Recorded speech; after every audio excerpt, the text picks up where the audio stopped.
Ladies and gentlemen, welcome back to Vox Politica. Today, I want us to dive into a political explosion from the Raila Odinga's camp. And I can tell you, we have said we are working together, but we did not sign up to assassination of our members. We did not sign up to assassination of our members. That we did not sign up to. So if somebody else killed Were, tell us who. Tell us. As the national chairman of the ODM party, I also want to make it very clear that this Homa Bay County and this entire region is an ODM zone. It is an ODM zone. And the next time I see what I saw at the funeral of Koyo, where my party leader is seated and some people have come there shouting, Uda, we will not agree, we will not accept, it will not happen. It will not happen. It will not happen. Not under my watch as national chairman of the ODM party. This is an ODM zone. Na hatutaki madharau. And you can see we are quiet. Unaweza ona simba nyeshewa ukadhani ni paka. Hakuna paka hapa. Hakuna. Ladies and gentlemen, if this is the first time you are watching this video, I would like you to take 1 second and subscribe to this channel. Hit that subscription button, smash the notification bell, and press the like button to help me reach a wider audience. Let me also say thank you so much to those who have already subscribed to this channel. Asanteni sana. Without you, this channel could not be where it is right now. Gratitude to you, my highly esteemed people. The governor for Homa Bay, Gladys Wanga, who is a very close ally of Raila Odinga. In fact, he is one of the politicians who are die-hard politicians and supporters of Raila Odinga.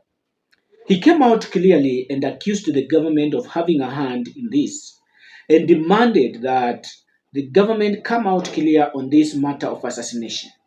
The disinformation that has flooded social media, it is not by coincidence.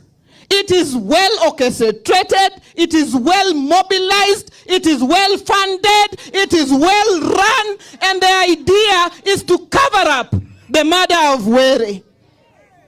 That is the truth of the matter. I also want to say that times that we cannot count, Were reported that his life was in danger. He reported here. I know that he even wrote to the Inspector General of Police. And I want the IG of Police to tell us, when Were reported all these issues, what did he do about it? What did he do about it? What did he do about it? What did he do about it? We will not take it lying down. It will not happen. I can tell you that IG of Police, you're not going to rest. We are not going to rest. No, and we don't want cover-ups. We don't want stories. We don't want cover-ups. We want to know the truth. Number one truth, what did you do about all the reports that Were made? That's number one. Number two, who killed Were? And why? And for what? That we want to know. And not in a far future, in the near future. And I can tell you, we have said we are working together, but we did not sign up to assassination of our members. Wanga's claim raises many questions in our head, ladies and gentlemen. We are asking ourselves, why is Raila Odinga silent on this matter? Why is William Ruto silent on this matter? Why is Kithure Kindiki silent on this matter? And we're also asking, what is happening with our security agents? What is happening with the investigative bodies in this country? Are they trying to prove to us Kenyans that they are incompetent? That the DCI cannot crack down within no time and find the perpetrators of this well-orchestrated killing? Or are they trying to tell us that this is the part of the government dealings and therefore they cannot speed the matter? One of my friends told me yesterday that Kenyans should not expect a report from the government concerning the murder of Were. neither should they expect the perpetrators of this assassination to be brought to court or to be arrested. Why? Because everything seems like the government had a hand in this. Reasons why we are saying like this is because Omondo Were, as a member of parliament, was having his security card sitting just behind Omondo Were. And reports indicates that Omondo Were was shot 4 times. The first bullet was shot to break the window panes of the car, and the 3 other bullets were directed to him to finish him. So by the time this assassinator broke the window with 1 bullet, questions are arising about the bodyguard. What was the bodyguard doing? Why didn't the bodyguard, who was armed, get out of the car and even try to shoot at this perpetrator? Why did he keep quiet?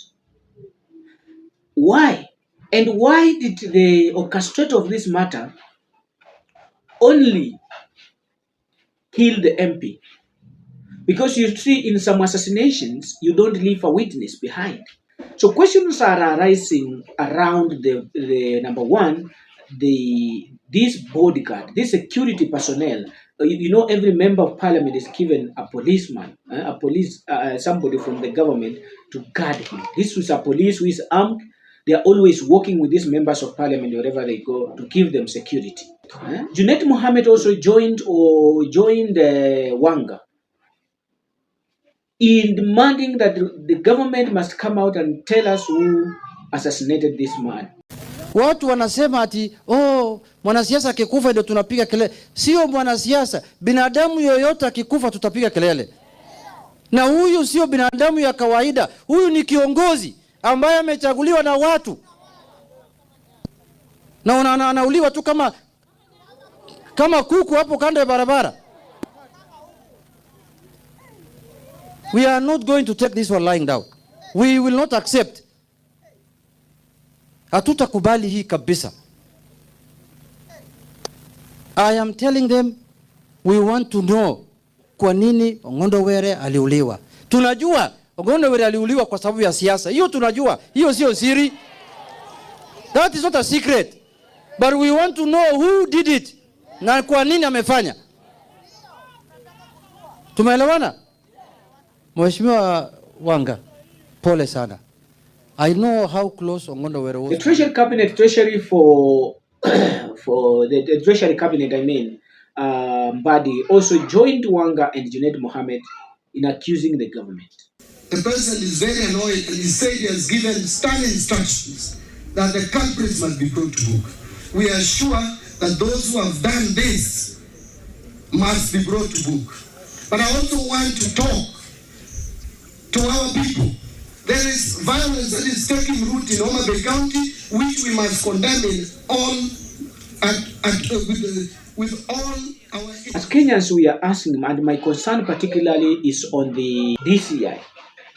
How long is it going to take for them to get their hands on the perpetrators and bring them to book? Is our DCI really competent? Because you see, they were too fast in identifying, during the time of Gen Z, they were too fast in identifying those people who were supposed to be kidnapped and trailing them until they kidnapped them and took them where we did not know. Why don't they speed up this matter the same way they speed up when they were arresting Gen Zs and abducting them? Why couldn't they trail those perpetrators? The bullets from the gunshot that killed this man were found on the scene. Why hasn't the DCI investigated this bullet and together with the government identified that this bullet was from this person? Because even if it is a private gun, it must be trailed. Ladies and gentlemen, our country is not in good position right now. We are headed somewhere very, very, very dangerous. And 2027 is approaching, ladies and gentlemen.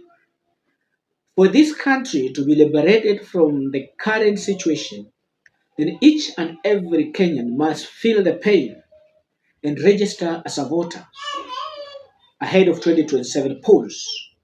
The opposition must unite. The opposition leaders must throw away their selfish interest and unite for a common Kenya.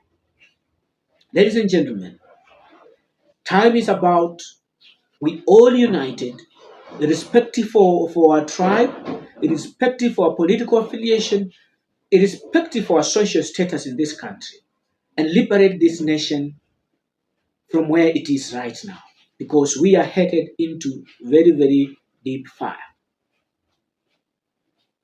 I want to ask one more question before I conclude. We also have Gladys Wanga was very hungry. We want to see the Gladys Wanga that we are seeing now, even after the burial of Omondo Were. Because sometimes this could be just crocodile tears just to confuse us, just to play with our emotions as Kenyans. And then immediately after the burial, Gladys Wanga goes back to praising the UDA and ODM relationship. They go back to their normal choir. They start singing William Ruto again. The same person is criticized right now. For Junet Mohamed, we know he's not a serious person and you can never take him serious. He's a political prostitute. And therefore, such a person can never be trusted in the leadership of this country. And whatever he said should not be trusted because he doesn't mean what he says. He says because he wants to make some person somewhere happy. And with that, I want you to allow me to see you in the next video. My name is Jacob Nyende and this is Vox Politica, the voice of politics. Bye-bye.